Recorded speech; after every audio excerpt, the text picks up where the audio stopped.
Polres Singkawang menegaskan perkembangan penanganan kasus penemuan dua mayat pria di wilayah kota Singkawang. Kapolres Singkawang AKBP Dodi Yudianto memastikan penyidik telah menetapkan satu orang tersangka yang diduga kuat terlibat dalam kasus tersebut.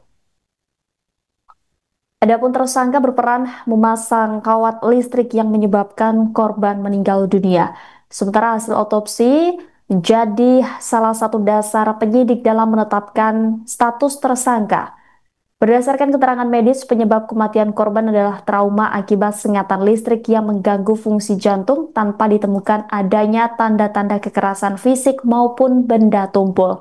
Adapun kondisi mayat saat ditemukan telah membusuk. Kedua korban sebelumnya telah dilaporkan hilang oleh keluarga sejak Rabu 10 September dan dilaporkan resmi diajukan ke Polres Singkawang pada Kamis 11 September. Warga yang ikut mencari mencurigai adanya gundukan rumput dan batu di kebun alpukat dan setelah digali ditemukan jasad kedua korban.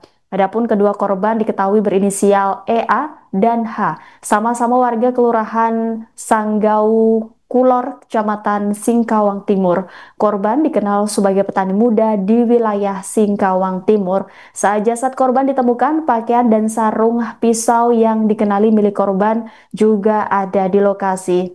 Sementara itu secara terpisah, Ketua Dewan Adat Dayak Kota Singkawang, Stepanus menghimbau masyarakat agar tetap tenang dan tidak mudah terpengaruh isu simpang siur terkait kasus penemuan mayat di Singkawang Selatan tersebut. Ia menegaskan berdasarkan koordinasi dengan Polres Singkawang, hingga saat ini baru satu orang yang diamankan dan tengah menjalani proses hukum di Polda Kalimantan Barat. Kepolisian Resort Singkawang menyikapi terkait masalah penemuan mayat yang dimana ditemukan dua mayat yang diduga dibunuh oleh seseorang. Jadi kami dari kepolisian telah melaksanakan penyelidikan dan penyidikan, di mana dari hasil penyelidikan telah ditetapkan status tersangka terhadap satu orang atas nama Akio, yang dimana perannya adalah telah memasang kawat bertegangan atau kawat listrik.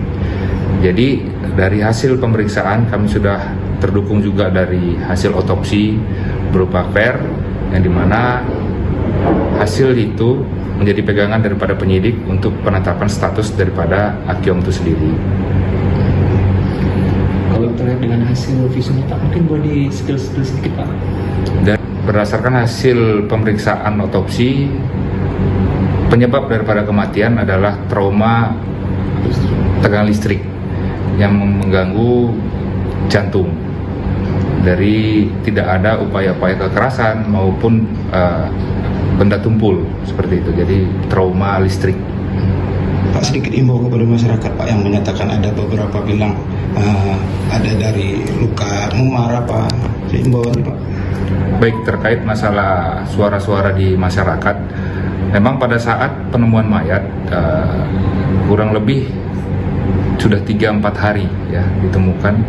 Jadi pada saat 3-4 hari itu merupakan proses pembusukan. Jadi kita tidak bisa menilai mayat ditemukan dengan keadaan hancur itu apakah karena benda tumpul akibat kekerasan ataupun tindakan yang lain. Tetapi otopsi inilah kami jadi pegangan, di mana hasil dari otopsi sendiri menyatakan hasilnya trauma listrik.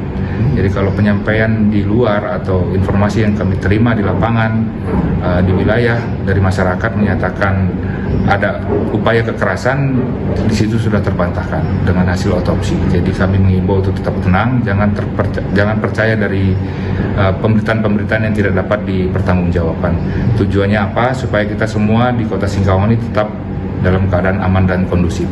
Kami berterima kasih kepada masyarakat Kota Singkawang dalam penanganan perkara ini, mempercayakan penuh kepada pihak kepolisian, khususnya Polda Kalimantan Barat, karena penanganannya sudah dilimpahkan ke Polda Kalimantan Barat. Download Tribun X sekarang, menghadirkan lokal menjadi Indonesia.